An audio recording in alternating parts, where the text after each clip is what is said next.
Marriage. It's supposed to be the ultimate partnership, right? A team of equals. But what if that's not the whole story? When you actually peel back the layers and look at the outcomes, a very different picture starts to form. So let's ask the question, what does the data really say about who comes out on top?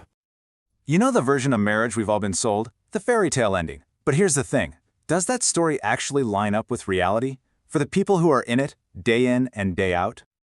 All right, so to really dig into this, we've got to break it down. We're going to look at the financial contract first, follow the money. Then we'll get into the labor divide, who's doing what. After that, we'll check the social scorecard. And all of this leads to the big one, who really wins. Okay, first up, the financial contract. Because when you strip it all away, marriage is also a financial arrangement. And that's where you see this real tension between security versus risk.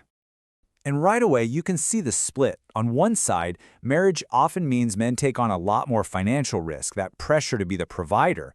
But on the other side, for women, it can often mean a huge boost in financial security and long-term stability.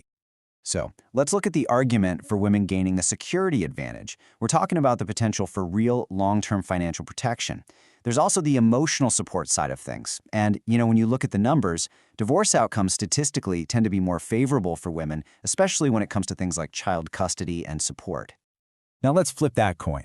For men, marriage can bring on some serious pressure. There's that classic expectation to be the primary breadwinner, right? That alone creates a ton of stress.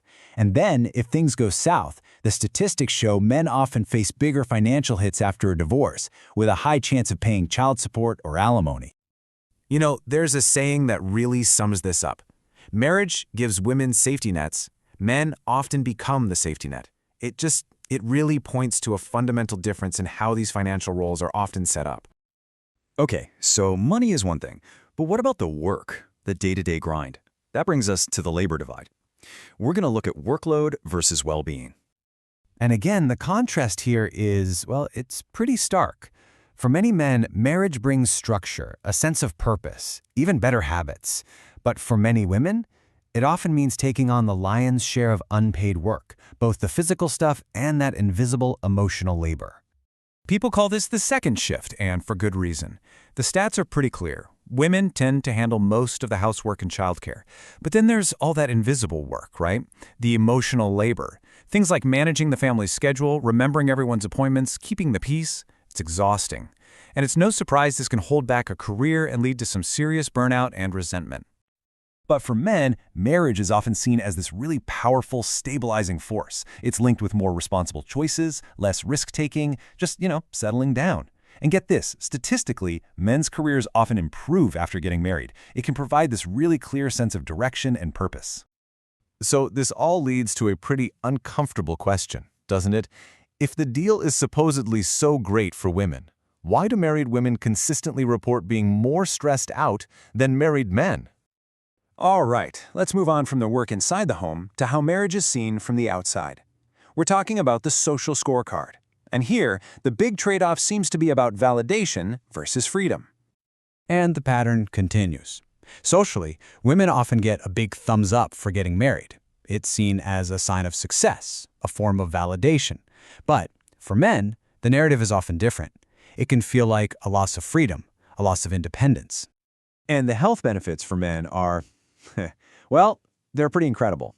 Study after study shows that married men literally live longer. They have better mental health overall, and they're way less likely to engage in risky behaviors compared to single guys. The data on this is really consistent. But that stability comes at a price, and it's all about identity. Think about it. Society practically throws a party for single women who settle down. But for single men, they're often seen as giving up their freedom, and they don't get nearly the same social praise for it. In fact, some men even report feeling more emotionally isolated inside the marriage. So, you look at all of this, the money, the labor, the social stuff, and you have to ask, if marriage is supposed to be an equal partnership, why are the outcomes so often unequal? So, we've looked at the money, the work, the social scorecard, which brings us to the final question, who really wins? But maybe we're asking the wrong question entirely. What if it's not about gender at all? What if the person who wins at marriage is simply the person who goes into it with their eyes wide open, with real clarity, strong boundaries, and zero illusions about what it is. Or maybe the problem isn't the people, and it isn't even marriage itself. Maybe the real issue is that we're still trying to jam these old, outdated roles into a world that has completely changed, and they just don't fit anymore. Marriage benefits women more than men. Agree or disagree?